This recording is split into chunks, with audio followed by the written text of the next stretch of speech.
너무 늦게 나와서 준비를 안 하신 것 같습니다. 네, 오늘 행복한 주일 또 예배의 자리에 나오신 우리 성도님들을 환영하고 축복합니다. 오늘 제목은 복받을 만한 사람이라는 제목으로 함께 좀 말씀을 좀 나눠보려고 합니다. 제가 개인적으로 응원하고 있는 야구팀이 있습니다. 근데 작년에 비해서 너무 못하고 있어서 그래서 이럴 때일수록 화를 내는 게 아니라 예전에 잘했던 영상들을 찾아보자 하면서 최근에 제가 응원하는 타이거즈라고 하는 이 팀을 응원하고 있습니다. 그런데 그 영상들을 이렇게 쭉 보다 보니까 이 영상에서 추천해주는 이 알고리즘이 있더라고요. 그래서 이 야구 예능 하는 것들을 보니까 너무나도 재밌더라고요. 또 아마추어 팀들이 또 경기하는 거 보니까 그 아마추어들의 또 열정도 대단한 것 같습니다.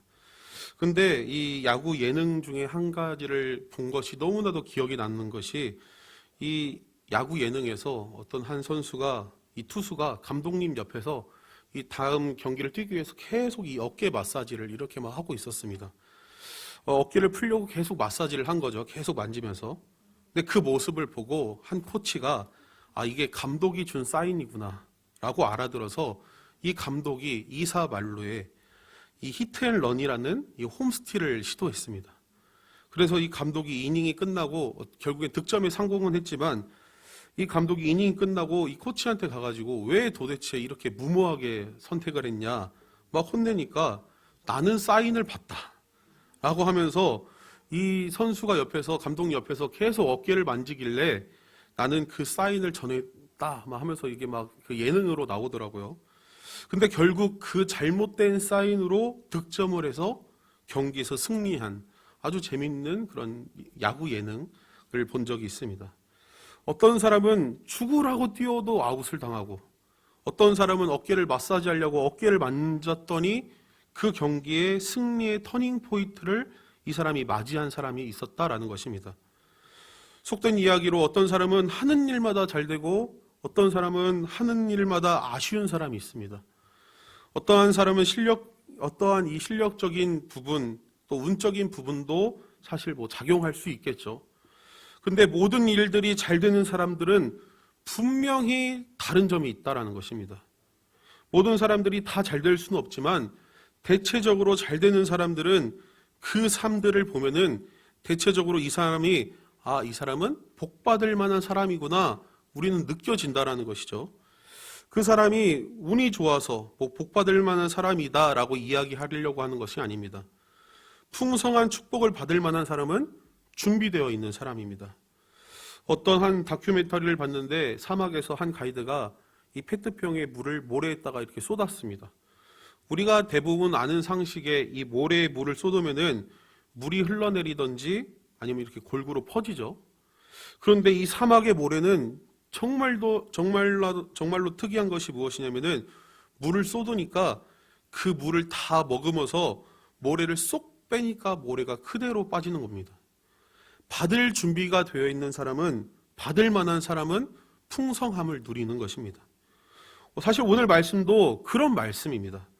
이 요한 3서 이를 읽어보면은 이 복받을 만한 사람이 나옵니다. 그 사람은 누구냐면은 이 가이오라고 하는 사람입니다. 사실 이 가이오가 누군지 명확하게는 알 수 없습니다. 그런데 여러 가지 이 가이오에게 하는 이 표현들을 미루어 봤을 때 요한이 아주 좋아하고 의지했던 사람이 아닐까 많은 학자들은 이야기하고 있습니다. 그래서 1장 처음을 보면은 요한이 축복하는 마음으로 이렇게 축복합니다. 우리 잘 아는 말씀인데 요한 3서 1장 2절 말씀 함께 읽어보도록 하겠습니다. 사랑하는 자여 내 영혼이 잘됨같이 내가 범사에 잘되고 간건하기를 내가 간구하노라. 아멘.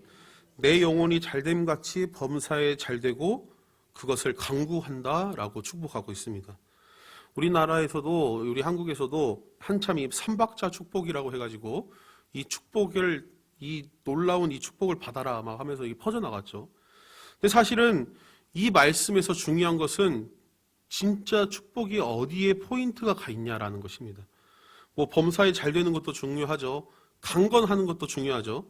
근데 우리가 오늘 말씀에서 제대로 봐야 될 포인트는 무엇이냐면은 어디에 이 요한이 이 말씀의 포인트를 두고 있냐라는 것입니다.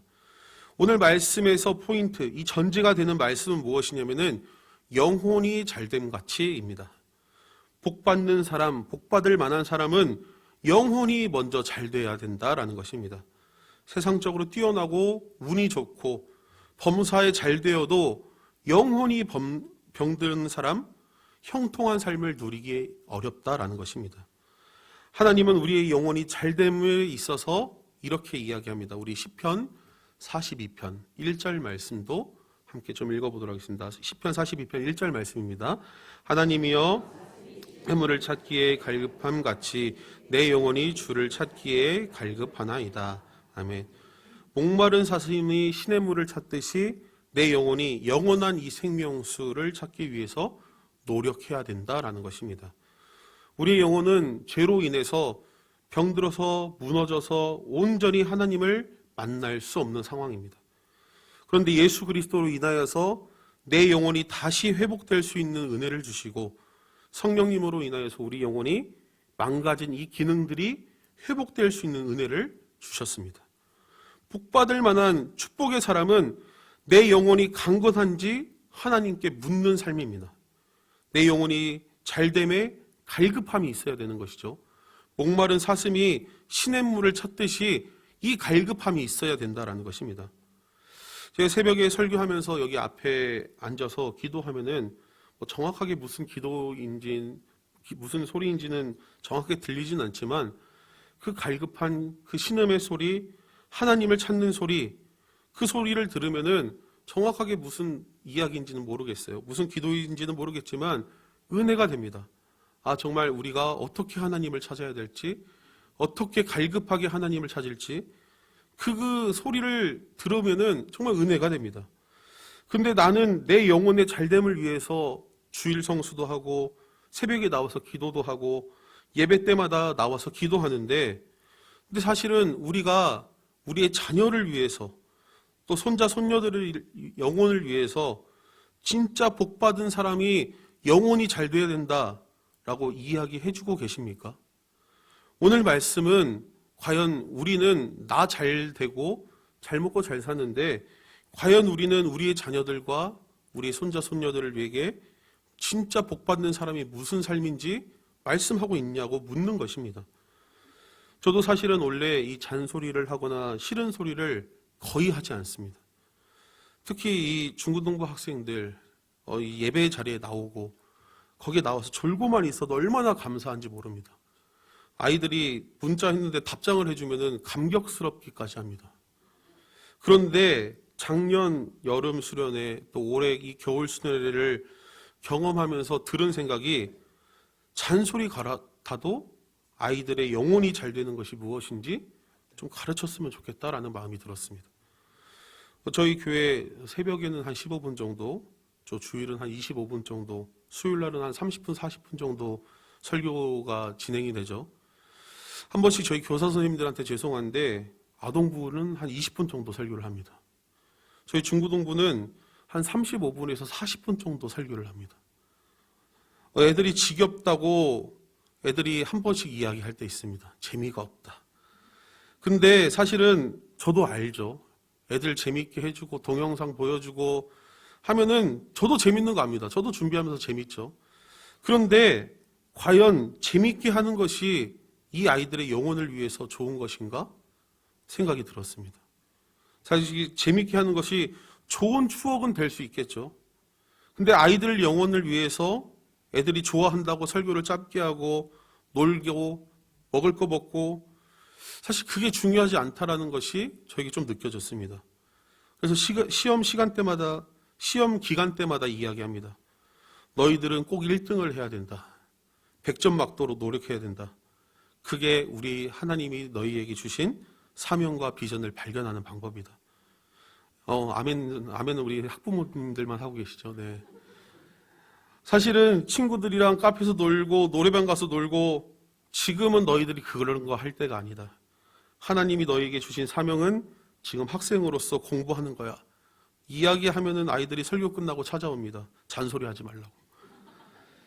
우리 자녀들이 목사님한테 가서 잔소리하지 말라고 컴플레인 걸었다. 걱정 안 하셔도 됩니다. 모든 학생들이 다 와서 저한테 잔소리하지 말라고 항상 이야기합니다. 근데 진짜 우리 교회가 신앙으로 키워나가는 것이 무엇일까요? 범사에 잘 되고 강건하기 위해서 노력하는 것이 복받는 길이 아니라는 것입니다. 영혼이 잘 되는 것, 이게 바로 내가 복받는 길이라는 것입니다. 영혼이 잘 되기 위해서 노력하는 사람은 복을 안 받고 싶어도 하나님께서 부어주신 은혜가 넘칩니다. 그러면 또 이렇게 생각하시는 분이 있죠. 내 사업이 잘 안 되고 우리 자녀가 시험에 실패하였고 직장 얻는 거에 실패하고 내가 힘들고 무너진 것이 내 영혼이 잘못되어서 무너지거나 사업에 실패하는 것이 아닐까? 근데 사실은 나의 신앙의 문제에 있어서 나에게 그런 문제들이 찾아오는 것이, 그런 문제가 나의 영혼과 상관이 있는 것이 사실 아닐 수 있다는 것입니다. 고난과 문제는 지금 당장 내가 범사에 잘 되고 강건하는 그 부분에는 문제가 생길 수 있습니다. 왜 오늘 이 말씀의 포인트가 내 영혼이 잘됨이냐고 말씀을 드리냐면은 그러한 문제가 생길 수 있습니다. 그러나 이러한 문제 때문에 목마른 사슴이 마치 시냇물을 찾아 갈급함 같이 하나님을 찾을 때에 우리가 이 내 영혼이 잘됨과 같은 그 은혜에 찾아서 나섰을 때에 내 영혼의 강건함은, 내 영혼이 잘 되는 축복이 있다라는 것입니다.